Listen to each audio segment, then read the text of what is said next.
पालघरमधून शिवसेना शिंदे गटाला मोठा धक्का बसलाय। पालघरचे विद्यमान खासदार राजेंद्र गावित यांनी भाजपमध्ये प्रवेश केला आहे।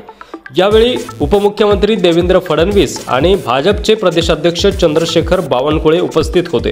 मुंबईतील भाजप कार्यालयामध्ये हा पक्षप्रवेश सोहळा पार पडला। यंदाच्या लोकसभेत पालघरमधून उभे राहण्याची राजेंद्र गावित यांची इच्छा होती, मात्र यंदा पालघरमधून उमेदवारी नाकारल्यानं राजेंद्र गावित नाराज असल्याची चर्चा होती आणि याच नाराजीमुळे राजेंद्र गावित यांनी भाजपमध्ये प्रवेश केल्याचं बोललं जात आहे।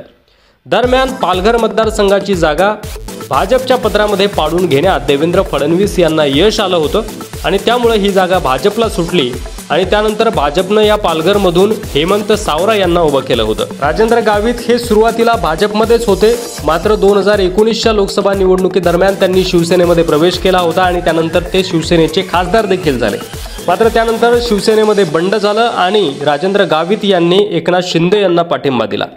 मात्र 2024च्या या लोकसभा निवडणुकीदरम्यान एकनाथ शिंदे यांना पालघरची जागा आपल्याकडे ठेवण्यामध्ये अपयश आलं, त्यामुळे राजेंद्र गावित यांना त्या ठिकाणी तिकीट मिळू शकलं नाही। भाजपने ती जागा आपल्या पदरात पाडून घेतली आणि हेमंत सावरा यांना त्या ठिकाणी तिकीट दिलं। त्यामुळे राजेंद्र गावित हे नाराज होते आणि त्यानंतर आता त्यांनी पुन्हा एकदा घरवापसी करत शिंदे गटाला रामराम ठोकत भाजपमध्ये प्रवेश केलाय। भाजपमध्ये प्रवेश केल्यानंतर राजेंद्र गावित यांनी प्रतिक्रिया दिली आहे। ते म्हणाले आहे की राजकारणामध्ये तडजोडी कराव्या लागतात, मी आता घरवापसी करत आहे, त्याचा मला आनंद आहे।